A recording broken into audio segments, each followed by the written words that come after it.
From Augustin on, everything goes downhill very rapidly. But prior to Augustin, there was a much more beautiful gospel being preached. And there was this idea that mortality was educational, that God did not curse Adam and Eve, he cursed the earth. And if we go to Genesis chapter 3, verse 22, God says in response to the decision Eve and then Adam have made to eat of the fruit, they have become as one of us, knowing good and evil.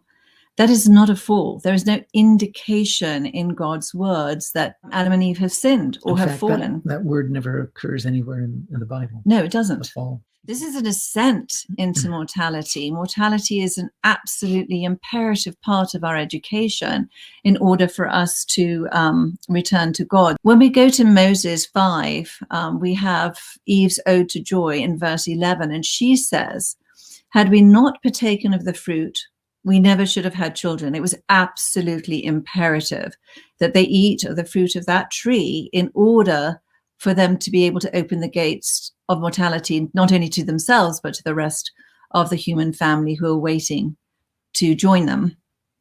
And then she continues to say, neither should we have known good and evil.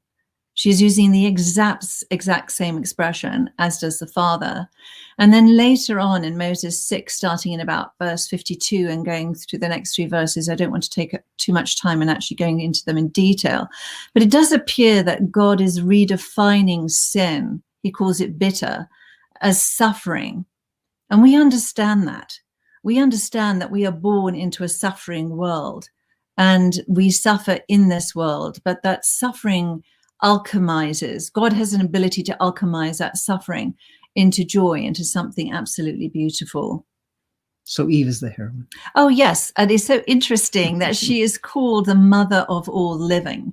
There are only 2 other women who have that designation: Heavenly Mother, the mother of all living, Eve, the mother of all living, and Mary, the mother of all living, who is Christ. This is what President Widsoe said. In life, all must choose at times. Sometimes 2 possibilities are good, neither is evil. Usually, however, one is of greater import than the other.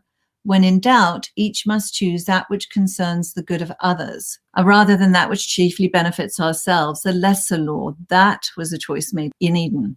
Sarah Kimball, she was Relief Society president of the 14th Ward in Salt Lake. And I just love this. I mean, when we look at our maternal progenitors, as in the church, we have women like this. And what's exciting is that it's a woman who is the first to really recognize yes, exactly. how radically the Book of Mormon reassesses the place of Eve. Our great maternal progenitor is entitled to reverent honor for braving the peril that brought Earth's children from the dark valley of ignorance and stagnation. That's what she calls premortality. Don't you love it? And placed them on the broad progressive plane, that's mortality, where they, knowing good and evil, joy and sorrow, notice she's using the same language, may become gods. Mother Eve, for taking the initiative in this advanced movement, should receive encomiums of praise. It was a heaven-ordained enterprise. Amen. Annotated and summarized, easy to share with loved ones.